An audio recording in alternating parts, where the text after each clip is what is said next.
Say, out of all the senses, smell brings out the most vivid memories. This Pinoy brand makes the most of that by taking you to the country's most famous destinations through fragrance. ATIN Scents and Home Decors creates essences for places like Palawan and Boracay using rare local ingredients. Founder Sabrina joins us tonight on The Final Word. Sabrina, thank you so much for joining us.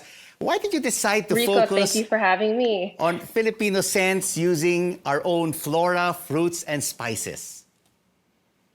Well, the thread that really weaves the concept of this brand together is really the story of the Philippines. I believe that our country has such beautiful natural scene, and our brand likes to create new and exciting products that really highlights the best of what this country has to offer. So, for example, our fragrances highlight the exotic fruits, the flowers, spices. And it was really important for me to cultivate a brand that really told the story of the Philippines through fragrance. Wow, and we can use these fragrances as well, Sabrina, to promote the Philippines overseas, not just our destinations, but also our scents. What popular and rare local ingredients do you use for your fragrances and scents?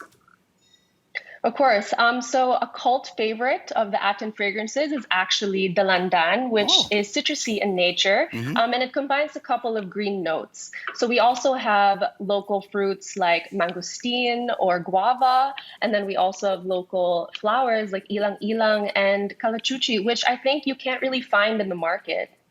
I know it's rare. I mean, dalandan, mangosteen, calachuchi sets. I never thought. I thought I would just eat them. And you know what? From these ingredients, you've created fragrances inspired by popular local destinations. Among them, Intramuros, Boracay, and Palawan. Can you tell us, for example, Palawan, which fruits, flora, or spices did you use to concoct, let's say, Intramuros or Boracay? Well, for example, for Boracay, when we were looking at developing the fragrance, we wanted to include something that will remind people of going to the beach, going to the white, sandy beaches of Boracay. So when you smell the fragrance, you will smell the sun, the sand, and the sea, and it hopefully will take you back to your visit to Boracay. And is it your ambition to share these fragrances and scents with the world? Do you want to sell your fragrances, your products in the world market? Absolutely. I think it was really important and a mission for our brand to continue to make products that Filipinos can be proud of and really incorporating our culture and our traditions and our history in all the products that we do. Let's say, for example, with all this wealth of local ingredients, Sabrina, can I have my own personal scent?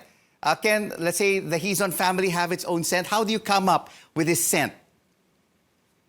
Absolutely. We can do a Hizon family scent. It's actually one of my favorite things to do is really to sit around and concoct and combine all these new fragrances together. We actually do these for large corporate accounts, for special occasions like weddings or anniversaries, and even for close friends. We actually have an exciting new collaboration with Corina Sanchez that is about to launch. So I hope everyone is excited for that and stay tuned. Okay, tell us about this Corina scent. What is it all about? What fruits, spices, and flowers did you put together to create this scent? Yeah, so Karina and myself, we worked together very closely to develop this fragrance. She wanted something that would remind her of her Christmas time at home. And so we put a little bit of pine, we put a little bit of like sort of freshly cut grass that reminds you of like the morning dew. So it's a very special scent that she loves very much, and we're so excited to share it with everybody. You know, Sabrina, a lot of us have had mental and psychological issues during this pandemic over the past 19 months. How can scents and essential oils heal us, especially during these challenging times?